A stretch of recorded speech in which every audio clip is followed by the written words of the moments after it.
প্রিয় দর্শক, এটা হচ্ছে ফুলবাড়িয়া উপজেলা স্বাস্থ্য কমপ্লেক্স। এটা হচ্ছে ফুলবাড়িয়া উপজেলার খুব গুরুত্বপূর্ণ একটি সরকারি মেডিকেল। এখানে প্রতিদিন হাজার হাজার মানুষের চিকিৎসা প্রদান করা হয়। প্রিয় দর্শক, এই যে দেখতে পাচ্ছেন প্রতিটা ওয়ার্ডে কেমন ময়লা।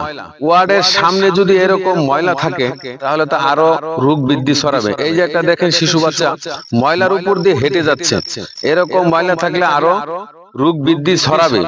শুধু প্রতিটি ওয়ার্ডেই নয়, প্রতিটি বাথরুম ব্যবহার করার অযোগ্য। এত ময়লা, এত জীবাণু। দেখেন, দেখতে পাচ্ছেন কি পরিমাণ বাথরুমের ময়লা। এখানে বাথরুম করার মতো কোনো পরিবেশ নেই। তাই মাননীয় প্রধানমন্ত্রী তারেক রহমান, আপনার দৃষ্টি আকর্ষণ করে বলছি, আপনি আমাদের ফুলবাড়িয়াবাসীকে এই সরকারি মেডিকেলটাকে নতুন রূপে সাজিয়ে আমাদেরকে উপহার দিবেন, এই আশায় আমরা আশাবাদী। ভিডিওটি ভালো লাগলে শেয়ার করে দিবেন।